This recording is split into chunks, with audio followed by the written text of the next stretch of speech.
Dengar ya suara saya. Halo. Dengar, Baik, dengar, Pak. ya baik. Dengar, Oke, Pak. oke. Dengar. Jadi kita akan membicarakan mengenai topik yang mungkin ada di dalam pikiran dan hati setiap orang Kristen dari waktu ke waktu. Tapi mungkin juga saudara belum pernah memikirkan sebetulnya itu jawabannya apa, gitu. Jadi saudara pada saat kita itu berpikir mengenai hal seperti ini, ya kita percaya sekali sebelum kita lanjutkan, kita juga perlu untuk memikirkan lebih dahulu di dalam pikiran kita sendiri. Selama ini itu seperti apa?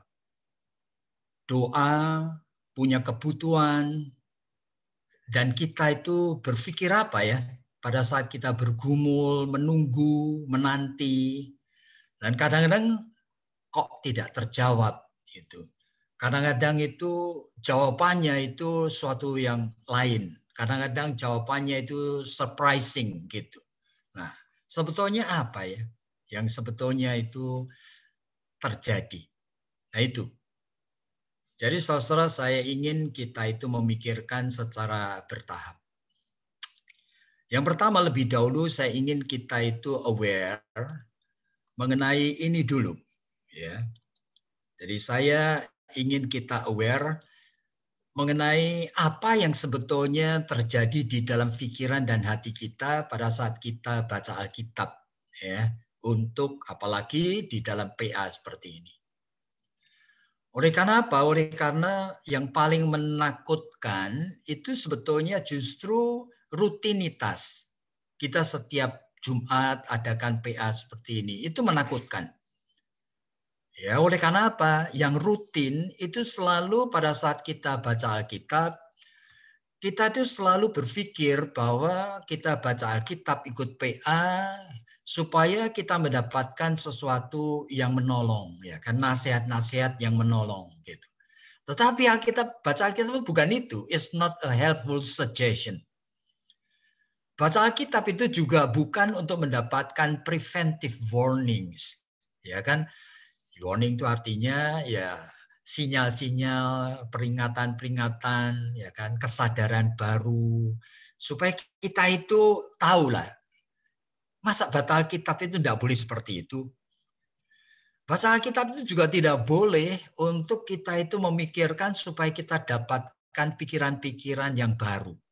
Kenapa kok begitu ya? Oleh karena semuanya ini adalah kebutuhan dari otak kita. Nah, kita harus waspada. Padahal Alkitab itu sendiri mengingatkan berulang kali bahwa firman Tuhan itu adalah Tuhan sendiri. Jadi Alkitab adalah firman Allah, dan di dalam Ulangan pasal 32 ayat 47 disebutkan bahwa firman itu adalah kehidupan itu sendiri, kehidupan kita. Dan Yohanes 1, Yohanes 8 itu mengingatkan bahwa Allah, ya kan, dan Yesus Kristus itu adalah firman. Dan dia itu tidak separate, tidak terpisah daripada Bapa dan Roh. Jadi kita percaya Allah Tritunggal. Ini suatu misteri gitu. Dan itu adalah firman sendiri. Bagaimana ini? Jadi pada saat kita itu membaca Alkitab, memikirkan mengenai apa yang Alkitab itu ajarkan, kita harus bisa memakai aplikasi rohani. Aplikasi rohani itu tidak secara natural ada pada diri kita. Jadi kita seharusnya itu mulai berpikir gitu ya, dengan pikiran rohani. Bahwa saya sedang bertemu dengan Tuhan, dan Tuhan Allah yang ajaib itu ya ternyata memakai Alkitab yang isinya itu 31.171 ayat yang ada di seluruh Alkitab itu yang menyangkut segala macam aspek dalam hidup kita ini. Dan kita itu kadang-kadang disingkapkan bagian tertentu tanpa boleh melupakan bagian yang lain. Oleh karena ini Tuhan adalah pribadi. Yaitu Nah, attitude itu sebagai introduksi dulu yang pertama sebelum kita memikirkan mengenai topik kita ini. Oke, sekarang introduksi yang kedua. Khusus dalam relasi dengan topik ini. Jadi saudara-saudara tahu bahwa dalam Matius pasal 21 ayat 22 itu ayat yang seringkali itu dipakai untuk meyakinkan diri kita ini loh. Oleh karena Tuhan Yesus sendiri kan mengatakan kalimat seperti itu. Apa saja yang kamu minta dalam doa dengan penuh kepercayaan, kamu akan menerimanya. Itu kan kata-kata Tuhan sendiri gitu. Apa saja. Jikalau kamu minta dengan penuh kepercayaan, kamu akan menerima. Bahkan Yakobus pasal 5 ayat yang ke-16 itu kan mengingatkan bahwa doa dari orang yang benar itu kuasanya besar sekali. Ya ayat itu kan ada. Nah, lalu realitanya antara keyakinan gitu ya dan kita ini orang yang benar, lalu kita mulai pikir ya, apa enggak cukup yakin saya kadang-kadang kalau doa itu? Kenapa kok tidak dijawab atau doa saya itu seolah-olah tidak didengarkan Tuhan? Atau sebaliknya, saya melihat orang-orang lain itu kok rasanya kok gampang sekali ya mendapatkan apa yang mereka itu inginkan. Jadi hidup manusia adalah hidup di tengah pergumulan dengan berbagai unfulfilled needs, kebutuhan-kebutuhan yang belum terpenuhi. Nah, seringkali di tengah keinginan mendapatkan fulfillment atau pemenuhan atas kebutuhan, kita datang menghampiri Tuhan dalam doa-doa kita. Kan begitu. Kita punya kebutuhan, ya misalnya mertua lagi sakit atau anak lagi sulit sekolah, ya kan? Ya, biasanya kita minta kepada Tuhan.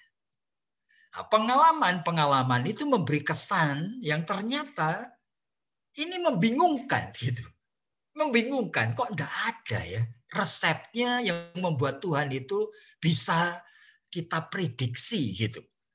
Kok enggak ada resepnya? Sebab ada yang dikabulkan dan ada pula yang tidak. Ya kan? Ada yang alasannya tidak jelas. Kadang-kadang bahkan miracle-miracle yang fenomenanya itu luar biasa, itu kita melihat sendiri di TV atau dan ada video-video tertentu, ada Benny Hinn, ada Kathryn Kuhlman, ada Joshua, ada Reinhard Bonnke. Waduh, kok bisa ya? Tuhan kok nurutin itu doa-doa orang-orang ini seolah-olah begitu. Bahkan itu tidak ada hubungannya dengan hamba-hamba Tuhan. Kadang-kadang kita heran juga ya. Sekarang ini ada keluarga yang anaknya itu autis. Kemana-mana sudah tidak bisa ditolong. Ternyata dengan hipnoterapi. Loh kok bisa sembuh? Bagaimana ini? Apa Tuhan juga mengizinkan kita pakai hipnoterapi? Dan sebaliknya, kadang-kadang ada orang saleh yang minta pun tidak dikabulkan dan terus menderita luar biasa sepanjang umur hidupnya. Sampai sekarang, seperti misalnya Johnny Erickson, Tada, bahkan saudara Paulus sendiri dalam 2 Korintus 12, ternyata untuk minta aja hal yang reasonable. Tuhan tolong supaya duri dalam dagingku ini diambil. Itu aja enggak diturutin gitu. Lalu kita bingung itu. Di tengah unfulfilled needs, termasuk misalnya suami yang selingkuh, kita doa supaya suami bertobat. Masa salah doa itu? Atau anak terjerat narkoba, kita minta supaya anak ini supaya dibebaskan. Masa salah gitu loh. Usaha kita yang lagi gagal, minta supaya dipulihkan. Masa salah doa gitu. Tapi ternyata tidak ada resepnya ini. Dan apakah beriman itu artinya pasrah atau boleh minta? Lalu syaratnya apa? Nah, begitu. Ya, pertama, saudara, kita itu harus tahu bahwa ini related kepada kompleksnya kebenaran firman Tuhan. Nah, sehingga kita harus bisa mengkaitkan dengan prinsip-prinsip doktrin yang memang ada dalam Alkitab gitu. Jadi yang pertama, saya ingin supaya saudara memahami bahwa bicara mengenai doa ini ya saya terpaksa mengkaitkan dengan apa yang mungkin pernah saudara dengar, yaitu konsep yang pernah saya jelaskan mengenai providensia Allah. Providensia itu adalah cara Allah memelihara umatnya. Providensia. Gitu. Nah, ternyata ada 4 macam providensia. Nah, providensia itu cara Allah hadir dan memelihara kita di dunia ini ya dengan macam-macam masalah ini. Yang pertama, inevitable providensia. Jadi providensia yang tidak bisa dihambat, tidak bisa ditolak. Allah itu adalah Allah yang berdaulat. Dalam kedaulatan yang tidak terbatas, Allah itu bersedia memasukkan orang beriman sebagai bagian integral di dalam kedaulatannya yang khusus. Nah, saudara perhatikan pelan-pelan supaya tidak bingung. Jadi Allah itu memasukkan kita dalam kedaulatan yang khusus. Oke, ya itu artinya apa? Seperti misalnya Mazmur 139 yang ngomong, Tuhan kemana aku bisa menghindari Engkau? Naik ke langit aku juga ketemu kamu. Bahkan masuk ke liang kubur juga ketemu kamu. Lah gimana aku bisa escape? Nah itu artinya providensia Tuhan yang tidak terelakkan. Nah, dalam Dia kita hidup dan bergerak. Itu Kisah Rasul-Rasul pasal 17 ayat 28 bicara itu. Nah ini namanya providensia yang tidak bisa dihindarkan. Kehadiran Tuhan yang menyertai kita. Nah seperti ini. Jadi Tuhan menyediakan akan kehidupan. Dan kita ada di luarnya. Kita dicemplungkan di dalamnya. Ini namanya Tuhan, aku tidak bisa menghindari kehadiran. Jadi dalam keadaan apa? Saudara dan saya perlu percaya bahwa pemeliharaan Tuhan itu sesuatu anugerah. Ya kan? Nah ini yang pertama. Tapi yang kedua, providensia Tuhan itu berkaitan dengan kebebasan kita ini. Dan ini untuk orang percaya, kita percaya bahwa sejak kita diselamatkan, nah kita memiliki anugerah namanya pose non picare. Itu artinya sekarang saya bisa untuk tidak berbuat dosa. Gitu ya, memiliki kemampuan untuk tidak berbuat dosa. Loh apa ini? Ini hanya diberikan untuk orang percaya. Kalau orang belum diselamatkan, yaitu non pose non pecare. Yaitu tidak mau, tidak punya kemampuan untuk tidak berbuat dosa. Tidak punya. Tapi kita orang Kristen punya kemampuan untuk tidak berbuat dosa. Nah, saudara dalam hidup ini ternyata pilihan.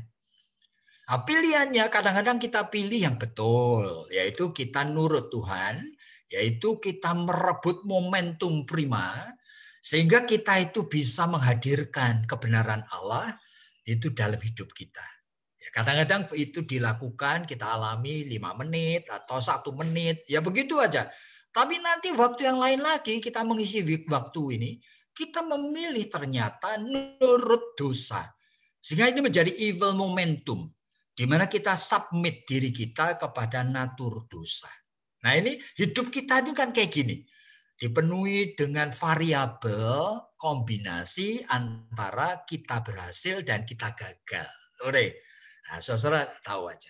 Setiap momen dalam hidup ini, setiap detik, kita ini sebetulnya hanya bisa mengisi dengan satu hal. Setiap detiknya. Dan kadang-kadang kita sudah lewat mengisi keliru ini. Ya kan? Kita sudah berbuat dosa ini. Lalu bagaimana? Aneh sekali. Providensia Tuhan ini tidak pernah menjadi lumpuh oleh karena dosa kita. Aneh sekali. Sehingga kalaupun kita sudah pernah berbuat dosa yang grievous gitu ya, itu seolah-olah momentum itu kita bisa ulang melalui pertobatan. Nah inilah, sehingga seolah-olah kita ini diperbarui lagi, seolah-olah berlepotan dengan dosa tadi sudah dibersihkan lagi. Nah ini providensia Tuhan, selalu perlu hati-hati. Tahu dulu ini. Oke, Bapak Tuhan melakukan seperti ini. Tapi ini baru yang kedua. Nah, providensi atau cara Tuhan memelihara kita itu bisa yang ketiga. Yang disebutkan non-directive providensia.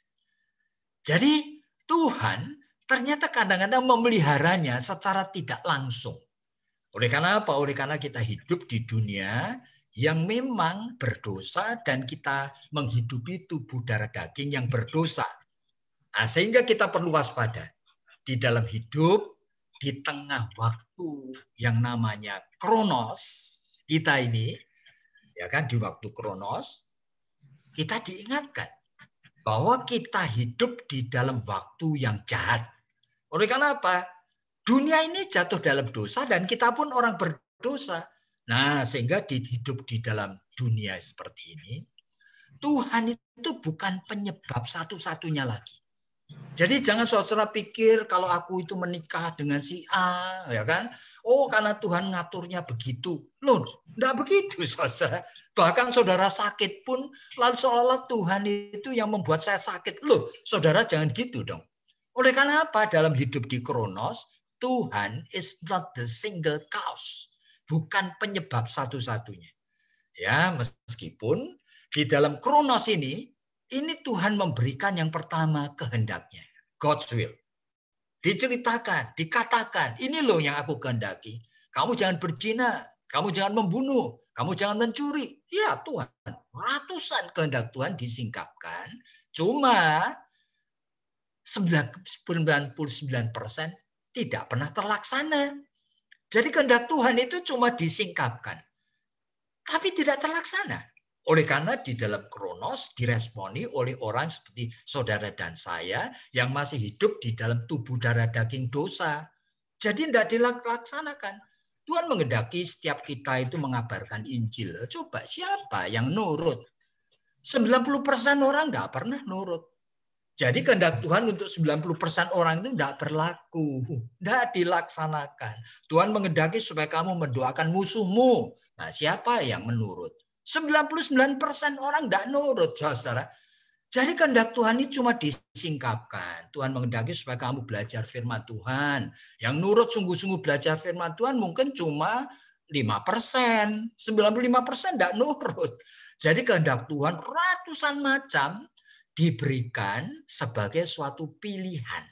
You mau nurut apa enggak? Di dalam hidup, di dalam dunia kronos ini.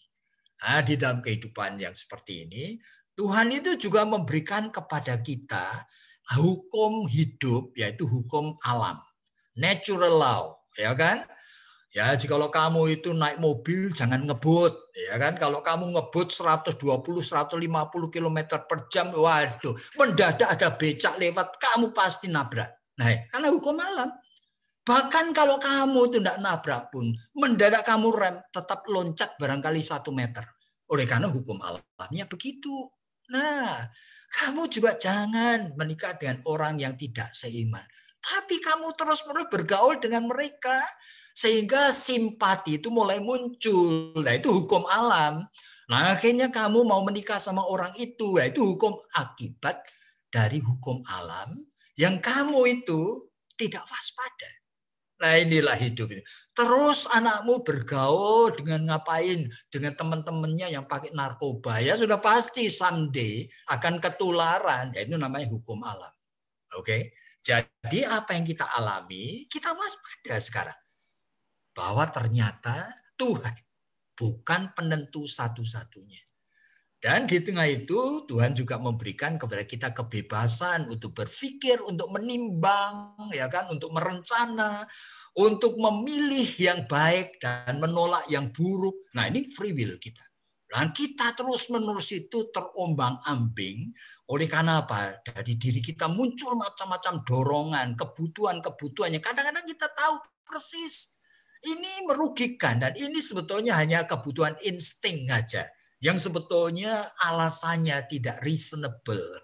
Oleh karena apa? Ini nafsu, ini keinginan untuk ini, keinginan itu. Waduh. Tapi you boleh mempunyai role untuk mengaturnya. Nah, tetapi mau mengatur apa enggak? Ya inilah. Sehingga kalau sampai nanti ada orang kena penyakit, jangan lalu mengatakan loh, Tuhan yang mengizinkan. Itu pun tidak selalu betul. Oleh karena apa? Oleh karena kita sendiri punya free will. Di dalam free will ini kita itu sebetulnya mengatur hidup kita. Nah, itu yang terjadi. Dan di tengah kronos ini pun Ini PowerPoint-nya tidak terlihat, Pak. Mungkin perlu di-share screen. Oh, begitu. Kalau begitu ya saya kembaliin dulu, oke. Kembaliin dari awal lagi supaya tidak keliru. Jadi tidak kelihatan ya? Mulai kapan tidak kelihatannya? Iya, dari tadi. Dari awal, Pak. Dari awal, Pak. Oh, kok diem aja? Jadi kalau begitu Enggak. gimana ini? Kok diem aja kalian? Ya. Jadi kalau dari awal ini jadi mesti kita mulai dari mana ini? Ini sepintas saja, Pak. Mungkin beberapa pokoknya tadi. Ya.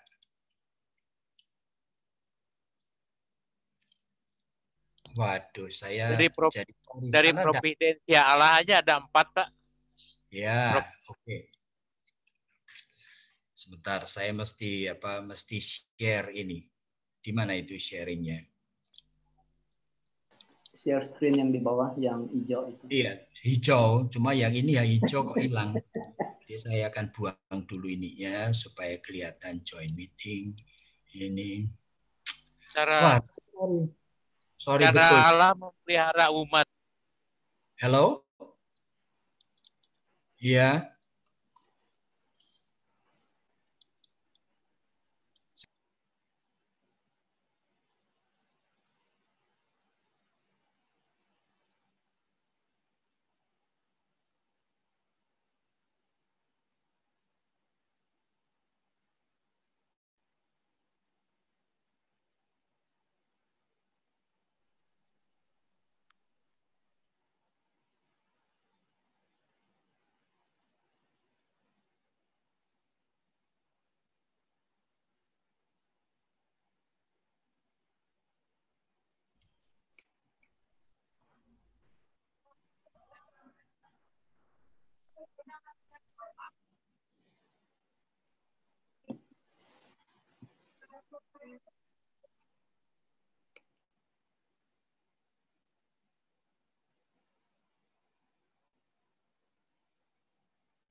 Udah selesai ya? Belum. Sebentar, Pak Yoko mungkin keluar di sebentar. Oh, nggak ada suara. Ya. Pak Yoko lagi mau share screen. Thank you. Iya. Pak, saya salah Iya, salah masuk tadi ya. Iya, saya lama di sana. Sorry, Pak. Nggak ada perubahan soalnya. Iya.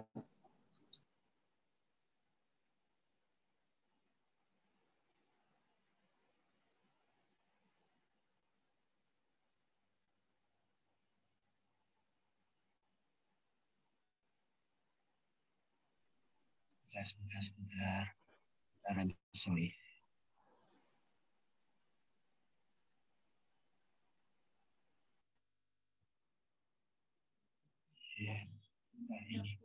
Ini enggak diam aja. Ya.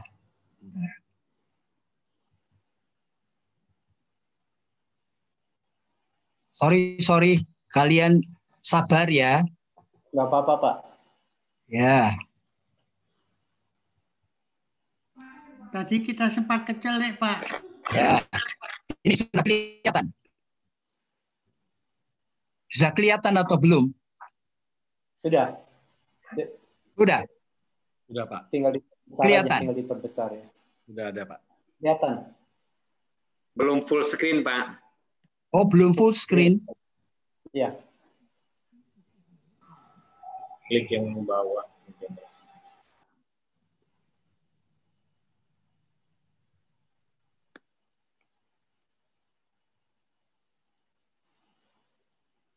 Bisa lihat ya? Ya, baik, Sudah. Pak. Udah bagus. Oke, ya sudah. Berarti waduh tadi kalau gitu saya lewati cepat ya. Saya lewati cepat. Iya, Pak. Karena sudah Iya, Pak. waktu sudah lewat. Jadi ini yang tadi sudah kita bicarakan, oke? Dan ini pertama untuk memahami akan apa yang menjadi topik bahasan kita, mau tidak mau kita harus memikirkan mengenai beberapa prinsip doktrin. Nah, prinsip doktrin yang pertama itu mengenai providensia. Providensia adalah cara Allah itu memelihara dan hadir di tengah hidup kita. Jadi providensia yang pertama itu adalah Allah yang tidak bisa dihindari. Oleh karena apa? Di dalam Mazmur 139 kan dikatakan, kemana aku bisa menghindari engkau Tuhan? Ke atas langit pun ketemu engkau. Dalam alam bersah pun ketemu engkau. Tidak bisa lari aku. Bahkan Kisah Rasul-Rasul pasal 17 itu mengatakan dengan very clear bahwa di dalam engkau aku ini bergerak dan hidup. Jadi seperti ini Tuhan menyediakan kehidupan dan yang providensianya dan kita dicemplungkan masuk di sana. Nah itulah yang namanya providensia, pemeliharaan Tuhan. Oke? Tapi pemeliharaan Tuhan ini bukan cuma ini. Ada yang kedua, yaitu providensia ini berinteraksi dengan free will kita. Jadi spesial untuk orang percaya mempunyai anugerah yang namanya posse non peccare. Bisa tidak berbuat dosa. Kalau orang belum dilahirkan baru, tidak punya ini. Dan sekarang, untuk posse non peccare, kita kadang-kadang itu dalam hidup itu kita memilih, ternyata kita memilih yang baik. Yaitu kita ingin sekali menurut kehendak Tuhan, sehingga kita merebut momentum prima, kita bisa menggapai akan kebenaran Tuhan dari kairos itu hadir dalam hidup kita.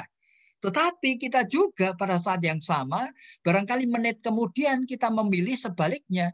Yaitu kita memilih apa? Kita memilih evil momentum. Kita berbuat dosa. Kita submit kepada natur dosa kita. Tapi ini providensia Allah tidak pernah menjadi pecundang. Bagi orang yang seperti ini pun, setiap detik kita harus waspada. Itu hanya bisa diisi dengan satu macam isi. Apakah isinya kita menurut Tuhan atau isinya kita itu melawan Tuhan, kita itu waspada bahwa ternyata kalaupun kita ngisinya keliru dan bukan cuma detik, kemudian menjadi menit, kemudian menjadi jam, kemudian menjadi hari, ternyata sudah lewat 1 minggu sekalipun, kita sudah jatuh dalam dosa. Aneh, providensia Tuhan membuat waktu itu bisa diputar ulang. Oleh karena apa? Kita diberi kesempatan untuk bertobat. Sehingga mulai dengan titik yang baik lagi. Nah itu yang namanya providensia Tuhan yang ajaib. Ini yang kedua. Oke, tapi yang ketiga, kita harus tahu bahwa Tuhan hadir dan memelihara secara non-direktif. Jadi kita ini sebetulnya ada hidup di dalam, namanya hidup di dalam kronos. Itu waktu yang Efesus pasal 5 ayat 16 sebut sebagai waktu yang jahat. Kita ini hidup dalam waktu yang jahat. Nah, di dalam waktu yang jahat, dunia yang jahat, providensia Tuhan, pemeliharaan Tuhan tetap berlaku. Nah, itu bentuknya apa? Kita harus waspada. Segala sesuatu yang kita alami dan Allah itu bukan satu-satunya penyebabnya. God is not the single cause anymore. Oleh karena apa? Ini terjadi di dalam hidup dalam dunia yang berdosa.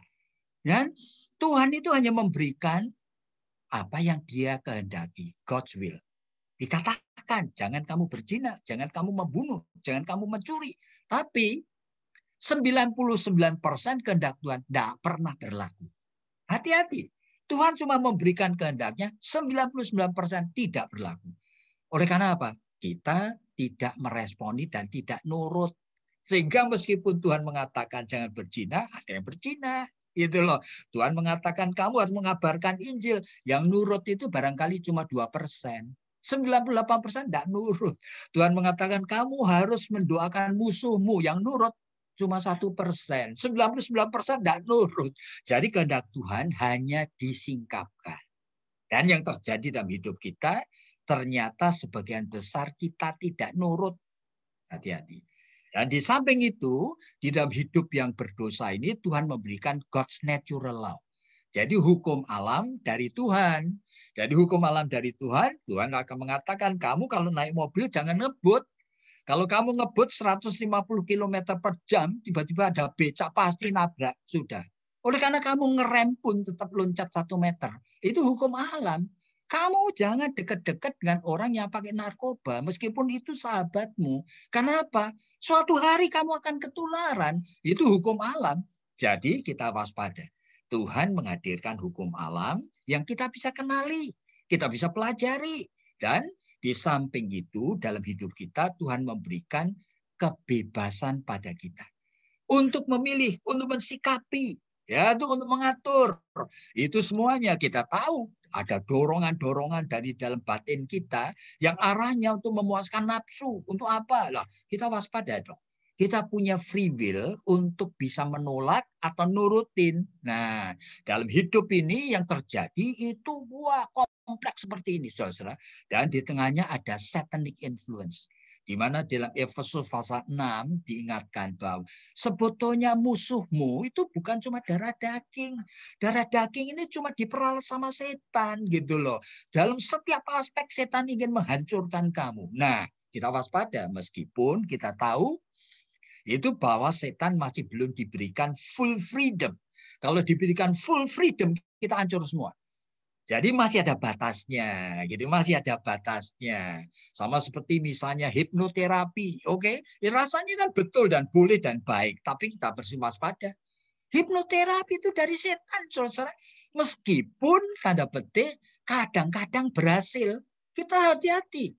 Oleh karena apa? Oleh karena ini permainan dari setan. Bahkan Sigmund Freud itu orang yang menjadi pemula daripada psikologi. Dulu pernah memakai akan hipnoterapi untuk menolong orang yang namanya anak yang histeria itu.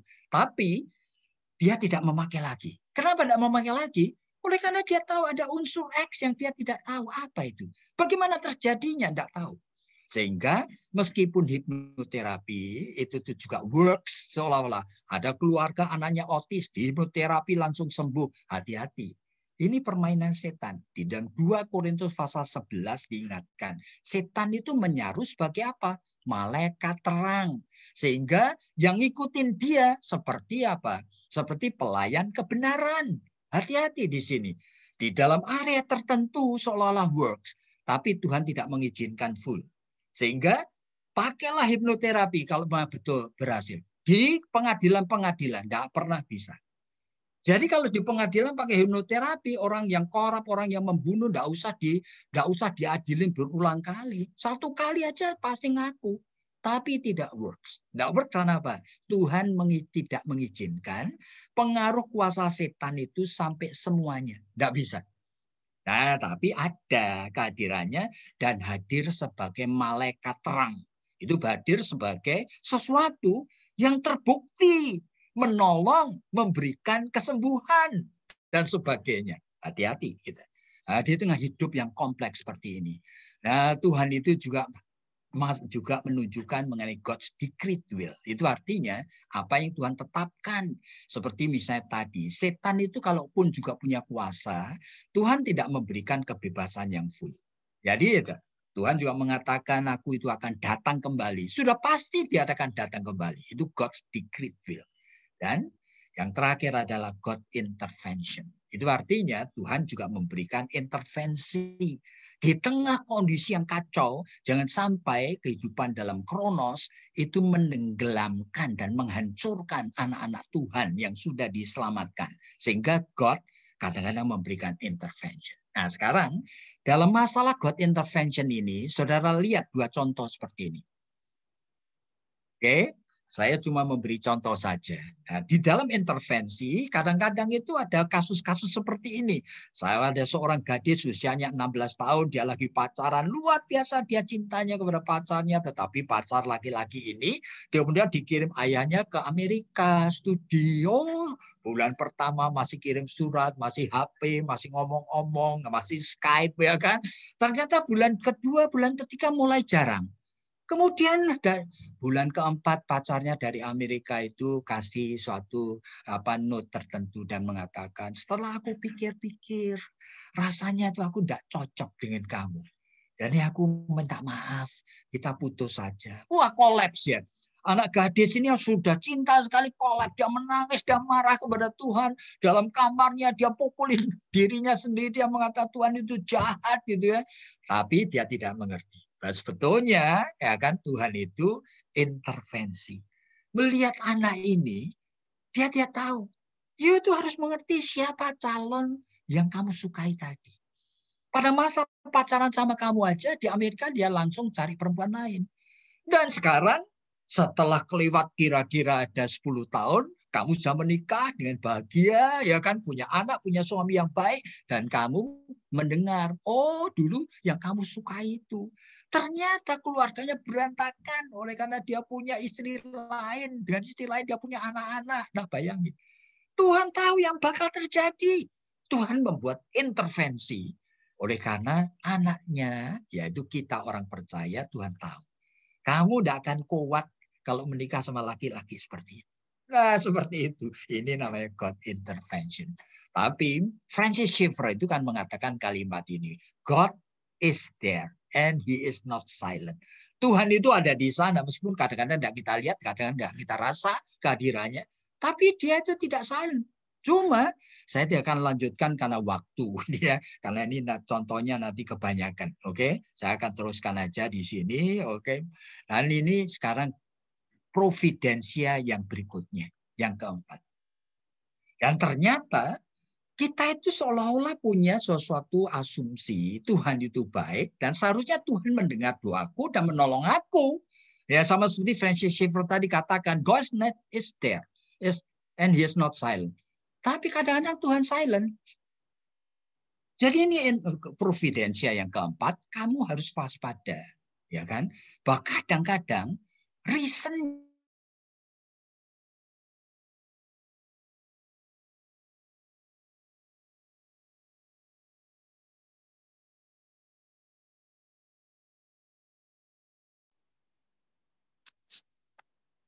membawa kita ke dalam pencobaan. Masa iya? Iya. Oleh karena apa? Kita lihat misalnya saja di dalam Matius pasal yang ke-6, itu Tuhan kan ingatkan pada saat mengajarin mengenai doa. Jikalau kamu doa, ya kan, katakan kepada Tuhan, Bapa kami yang di surga, diperkuduskanlah namamu, lalu bla bla bla bla bla, sampai kemudian mengatakan kalimat seperti ini, jangan bawa aku dalam pencobaan. Berarti Tuhan bisa bawa dalam pencobaan enggak? Bisa. Padahal dalam Yakobus pasal yang 1, ayat yang ketiga, dia sendiri mengatakan loh, Tuhan tidak pernah mencobai kita, tapi realita membaca Alkitab, saudara harus tahu bahwa ternyata ada bagian Alkitab yang lain yang ternyata reveal akan unpredictability dari Allah. Allah yang kadang-kadang kita tidak bisa pahami. Lukas pasal 22, kepada Petrus Tuhan mengatakan, Petrus ingat ya, Iblis saat ini sedang begging, meminta, ingin menampi kamu seperti gandum. Nah ini kata-kata dari Tuhan. Dan Tuhan mengizinkan. Aneh sekali. Dan kadang-kadang ada realitas seperti ini yang kita perlu waspadai. Jadi di dalam providensia pemeliharaan dan kehadiran Tuhan, kita kadang-kadang melihat tingkah laku Tuhan sesuai dengan bijaksananya, kadang-kadang justru melakukan hal yang kita itu tidak bisa terima. Yaitu dia membawa dalam pencobaan. Aneh sekali kepada Ayub, dia juga begitu. Bahkan kadang-kadang Tuhan melakukan surprise. Yaitu apa? Menyingkapkan akan izin dan tingkah laku Tuhan yang kita sangat tidak sukai. Sama seperti yang dialami oleh Habakuk. Sampai dia ngomong, masa sih Tuhan yang membawa akan bangsa Kasdim untuk menghancurkan Bait Allah dan menghancurkan Yerusalem itu, engkau sendiri? Jawaban Tuhan adalah, aku sendiri yang membawa. Luar biasa. Gak bisa tidak terima. Nah ini adalah hal yang kita perlu waspadai. Kemudian bahkan Tuhan itu tidak konsisten. Kadang-kadang dia itu bahkan itu tidak fair dalam hidup kita. Kepada orang-orang tertentu, Tuhan itu begitu lenient, baik.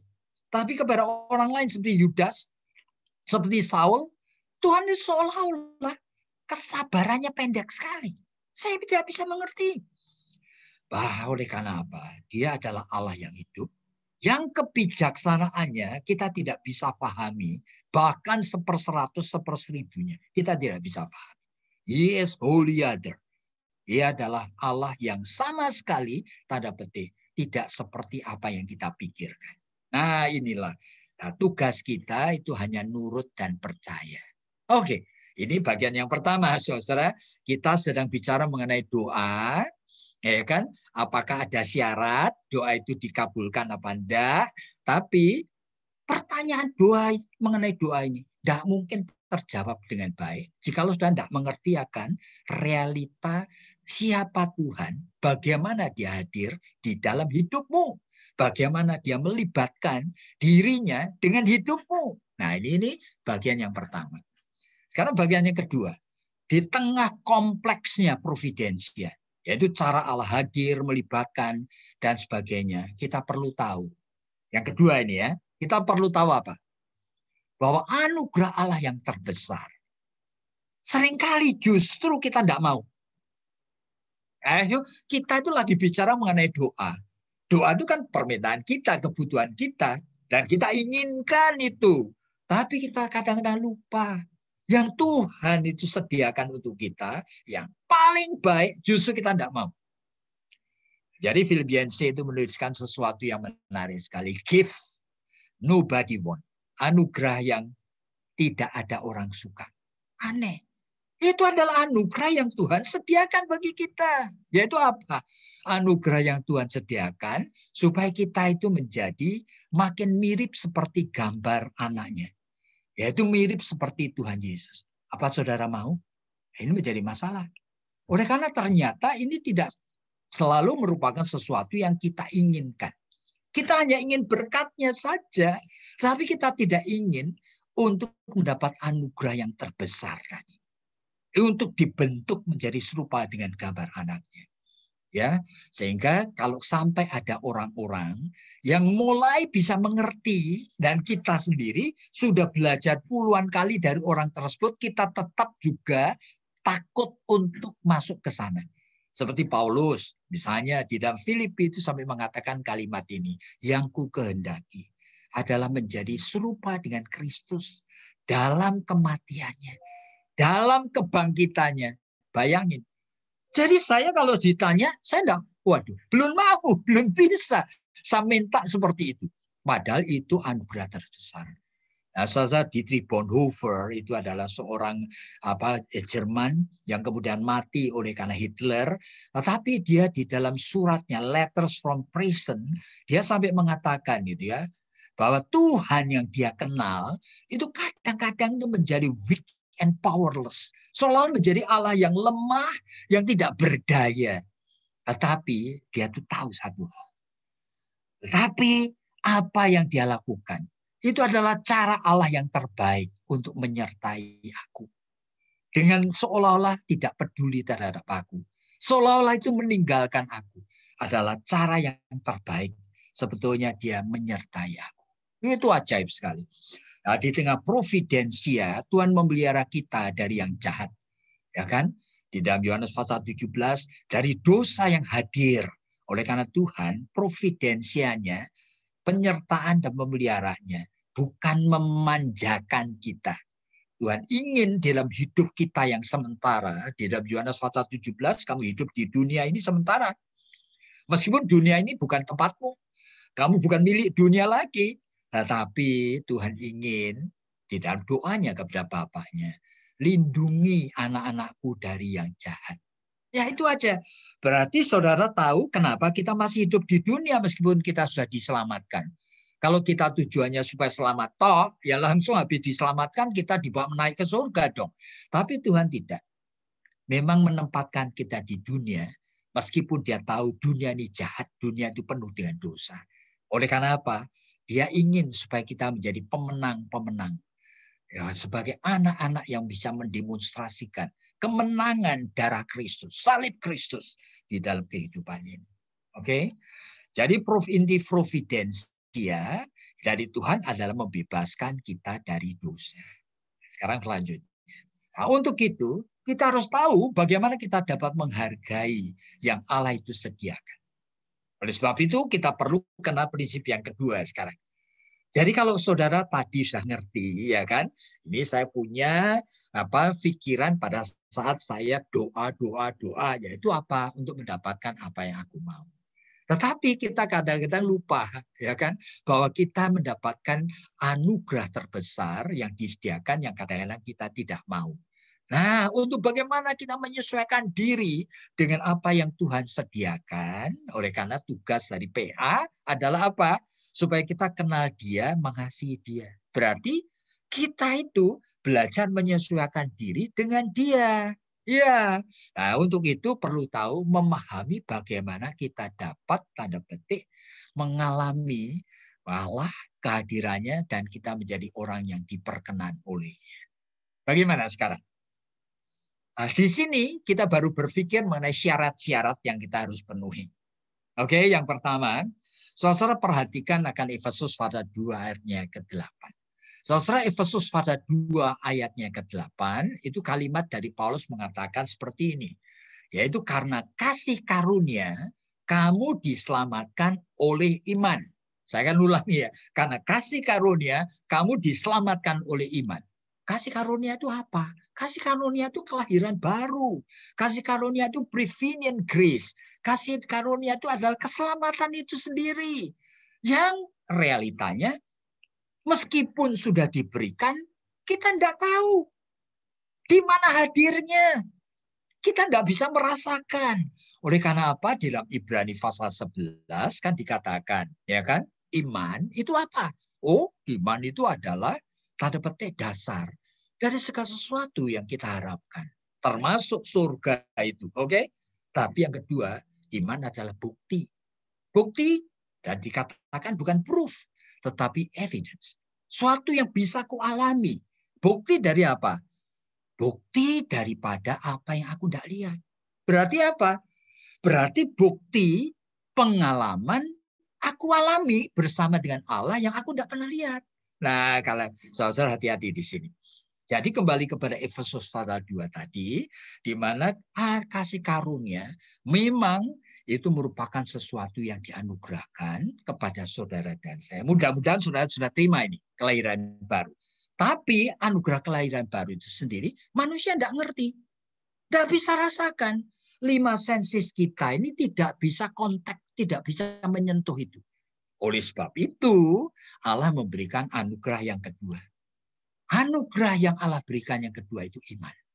Makanya saudara kalau baca Efesus pasal 2 ayatnya ke-8, kalimat itu hati-hati baca. Karena kasih karunia, aku diselamatkan oleh iman. Jadi apa? Ini anugerah kasih karunia, aku tidak bisa ngerti. Keselamatan, kelahiran baru, aku tidak bisa rasakan. Tapi Tuhan memberi anugerah yang kedua. Yaitu anugerah iman yang bisa kamu pakai untuk memakai sarana-sarana yang Tuhan sediakan di dalam tubuh darah daging kita ini, supaya sarana-sarana rohani tadi membuat saudara bisa mengalami, mengerti, merasakan bahwa saudara dan saya betul sudah dilahirkan baru. Bagaimana caranya? Yaitu memakai yang namanya spiritual means, sarana rohani. Yaitu ada dalam tubuh darah daging kita yang kita bisa pakai. Misalnya aja, Yesus mengatakan bukan, jikalau kamu tidak menjadi seperti anak kecil, kamu tidak akan masuk kerajaan surga loh. Gimana aku bisa jadi anak kecil? Bisa, bisa. Oleh karena Roh Kudus akan menolong kamu bisa mengadopsi childlikeness. Nah, anak kecil itu bukan childishness, bukan. Childlikeness. Itu menjadi seperti anak kecil. Loh, kok bisa? Iya. Mazmur 131. Nah, kan? Daud itu mengatakan apa dalam Mazmur 131? Tuhan, aku kenal diriku. Aku ini seringkali sombong. Oleh sebab itu aku sekarang ini aku tidak mau berpikir yang tinggi-tinggi. Yang wah-wah itu aku tidak mau. Aku hanya ingin menjadi seperti anak yang baru disapi, Tuhan. Yang duduk di kaki mamaku. Barangkali pegang tangannya. Nah, menjadi seperti anak kecil. Nah, pada saat saudara memakai bagian dari tubuh darah daging yang disediakan sebagai spiritual mean, tiba-tiba waktu 5 menit itu saudara mengalami betul saudara sudah dilahirkan baru. Tanpa memakai spiritual mean, you tidak pernah tahu kalau saudara sudah diselamatkan. Nah, spiritual mean ini ada ratusan macam dalam tubuh darah daging kita. Sehingga Paulus ngomong apa? persembahkanlah semuanya sebagai persembahan yang hidup. Oleh karena apa?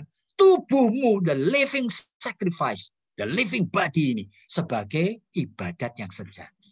Ya kan? Tuhan mengatakan, aku adalah Allah yang di tempat maha tinggi. Tapi aku hadir di dalam hati orang yang remuk. Contrite heart. Broken spirit. You bisa enggak? Bisa. Roh Kudus akan bisa menolong saya menjadi orang yang barangkali waktu 1 menit remuk hati. Pada saat kita ikut kebaktian, kita tiba-tiba sadar, aku enggak bisa kebaktian seperti ini. Tuhan, I want a broken heart and contrite heart. Tuhan akan beri. Di mana saudara mulai itu melihat dengan mata yang baru. Bahkan saudara akan bisa memberikan dengan hati yang tidak berdaya itu di hadapan Tuhan. Aku tidak berlayak hadir di dalam ibadat. Aku tidak berlayak untuk memuji Engkau. Beri kepadaku supaya aku bisa menyanyikan a new song for you. Nah, Tuhan akan anugerahkan. Tidak bisa dibayangkan. Kalau di dalam kebaktian di gereja, anggota jemaat itu bisa menyadari ini aja, satu aja. Itu surga tergetar luar biasa. Karena menyanyi itu bukan asal menyanyi, tapi with a new song yang dianugerahkan Roh Kudus. Dan itu adalah spiritual means. Spiritual means itu ratusan macam ada di dalam diri kita ini. Dan itu yang kita harus pakai. Itu macam-macam, saudara. Ada otak yang bisa fokus. Saudara kalau lagi ke gereja, mendengarkan khotbah, you harus memakai spiritual means. Otakmu itu bisa kemana-mana, tapi saudara bisa atur untuk fokus. Fokus enggak?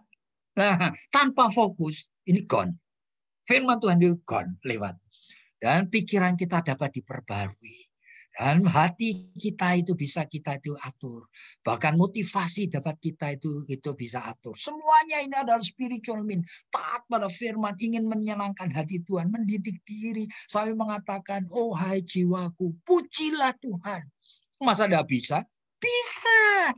Saudara minta Roh Kudus akan menolong sehingga you glorifying God. Nah, itu pada saat momentum merebut seperti itu.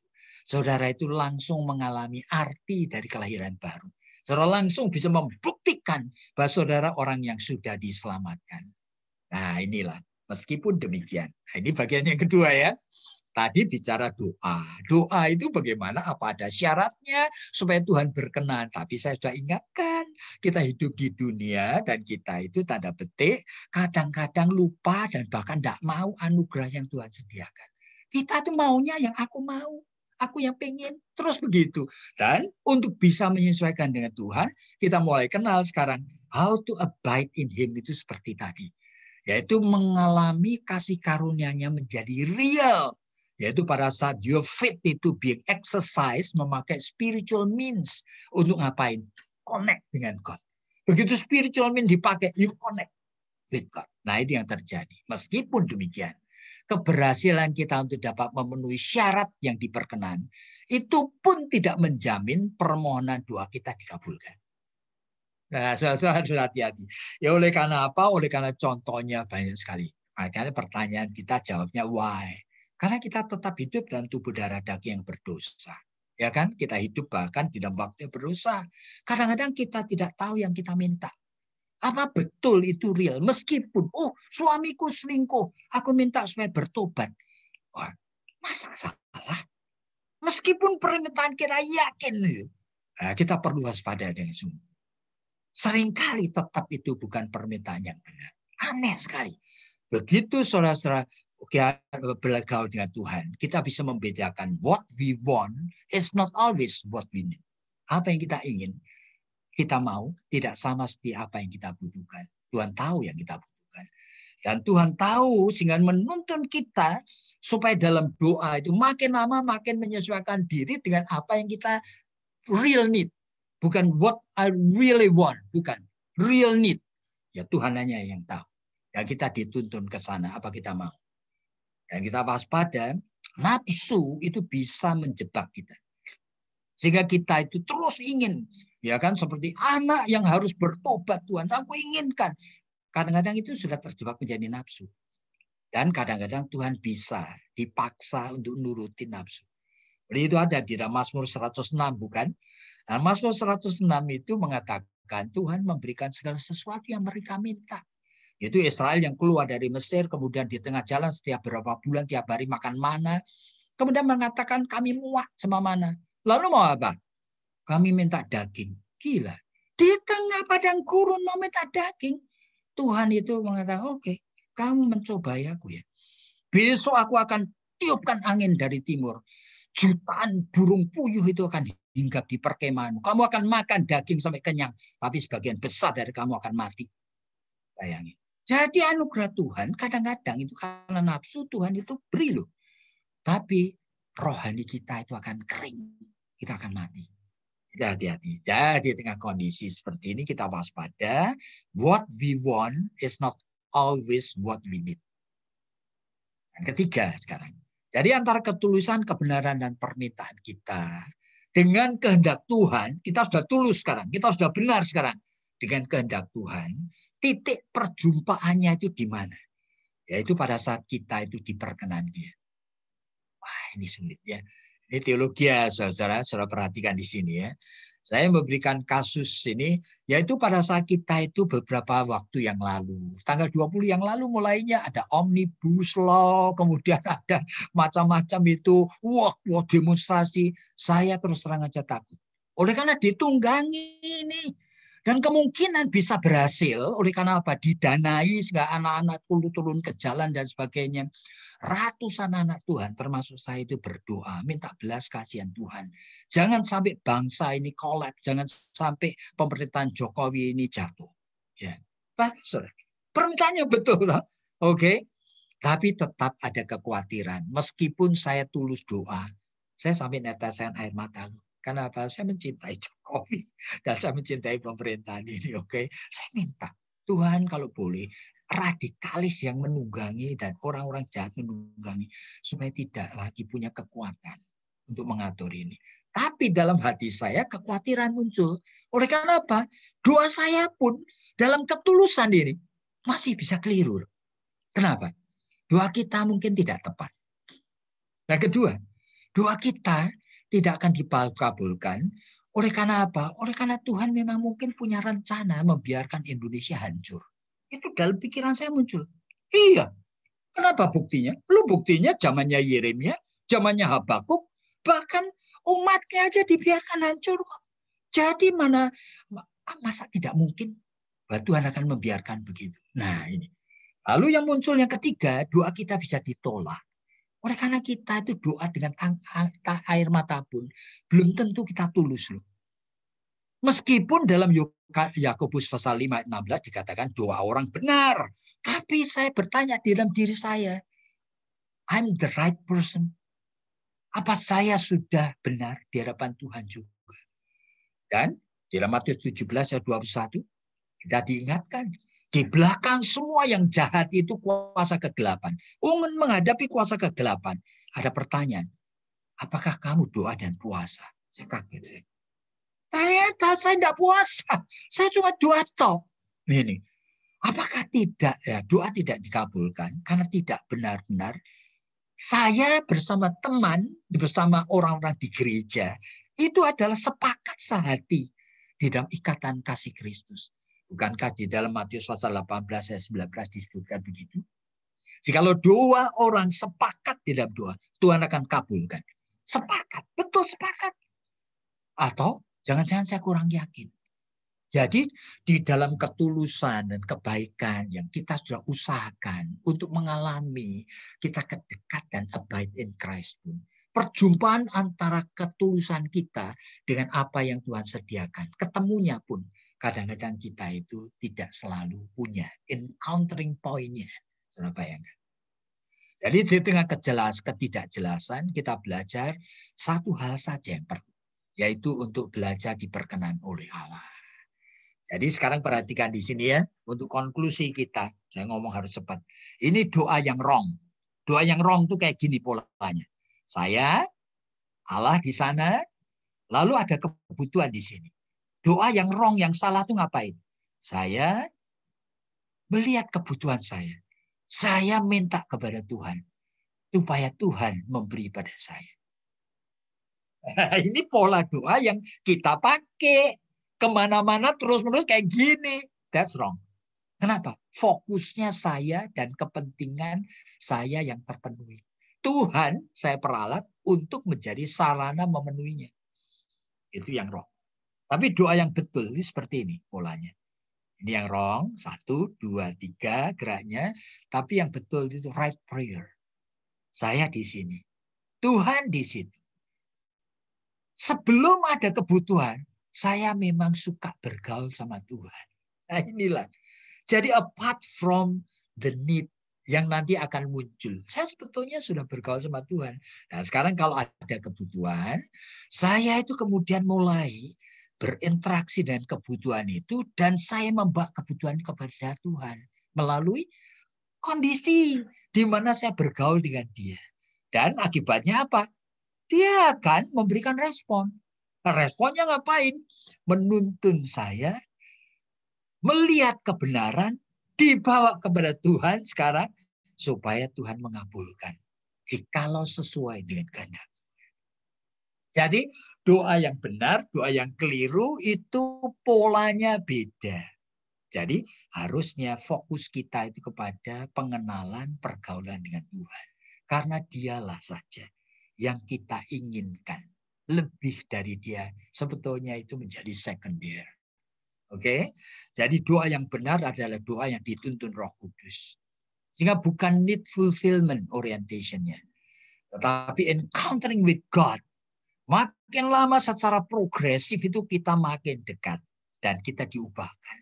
Soren Kierkegaard itu mengatakan, yang terjadi dalam doa orang benar, mula-mula adalah orang itu yang diubahkan.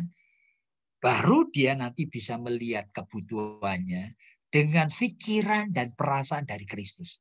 Nah, saudara, Soren Kierkegaard itu tidak semuanya teologianya saya setuju. Tapi dalam hal ini bagus sekali. Jadi doa yang benar mengubah kita dulu. Sehingga kita punya pikiran dan perasaan seperti Kristus dalam melihat kebutuhan yang ada di depan kita. Tapi kita berubah dulu. Gitu. Jadi permintaan dan kebutuhan kita hanyalah konteks. Kita punya misalnya sakit, lalu kita ingin doa. Itu hanya sarana di mana yang Tuhan sediakan supaya kita belajar encountering dengan Dia. Belajar untuk bisa mengalami perjumpaan dengan Dia. Oke. Jadi apakah lalu kita tidak perlu seriously itu dealing dengan kebutuhan? Kalau kita sakit lalu kita itu kalau doa itu asal-asalan kan enggak gitu. Oleh karena bagian daripada responsibility kita. Kita sakit ya perlu doa. Ya, papa saya lagi bankrupt, saya minta doa dengan cucuran air mati. Anak saya yang lagi kesulitan, saya doa juga dengan air mati. Itu tanggung jawab saya. Tuhan menginginkan kita itu mengekspresikan akan tanggung jawab saya. Tapi ada tapinya. Di tengah pergumulan tersebut kita seharusnya itu menempatkan. Melihat kesempatan bahwa doa itu kesempatan encountering. Dan pergumulan dan kebutuhan itu hanya konteks. Yang kita itu yang menjadi min sarana. Yang Tuhan sediakan untuk kita itu bisa melatih iman kita. Jadi saudara, ada kebutuhan apa saja. Tuhan izinkan. Tapi menjadi sarana untuk melatih akan iman kita.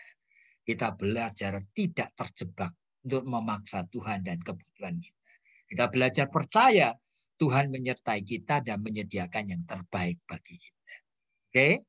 Ada puluhan aspek yang Tuhan sediakan. Sehingga yang terakhir akan tiba saatnya. Pertanyaan yang kita tanyakan, adakah syarat supaya doa dikabulkan? Sudah bukan lagi pertanyaan. Karena kita sudah menerima sufficient grace, yaitu keselamatan dan pengenalan pada Allah, itu sudah cukup. Melebihi dari segala-galanya. Sehingga plus Tuhan menyediakan efficient grace. Roh Kudus itu bisa leluasa, efisien untuk bekerja di dalam hidup kita. Dan kita hidup sebagai anak Tuhan yang diberkenan Tuhan. Nah, mudah-mudahan melalui sharing seperti ini, saudara itu menangkap beberapa hal. Ya kan? Saya konklusikan aja. Mau berdoa dengan pikiran, adakah syarat supaya doa dikabulkan? Itu jangan kita lupa. Kadang-kadang lahir itu dari pikiran untuk berdoa yang keliru. Oleh karena kita itu lupa, Tuhan sebetulnya menyediakan anugerah terbesar di dalam hidup ini yang kita kadang-kadang tidak mau. Di dalam providensia Tuhan, Tuhan memang memelihara kita. Tetapi Tuhan juga tidak memakai 1-2 hukum saja di dalam providensia memelihara kita. Tuhan ternyata adalah Allah yang secara dinamis berinteraksi dengan kita. Dan membawa kita masuk di dalam proses mudah-mudahan kita nurut. Makin serupa dengan gambar Kristus. Nah di tengah itu makin lama kita sebenarnya tidak perlu lagi. Sebetulnya resepi gimana caranya doa supaya Tuhan nurut. Sebetulnya tidak kita butuhkan lagi. Oke, saudara-saudara, saya kembalikan kepada Pak Raymond sekarang. Terima kasih Pak Yakub. Satu paparan firman Tuhan yang sangat menguatkan kita. Kita akan berikan waktu untuk saudara-saudari yang ada pertanyaan mungkin.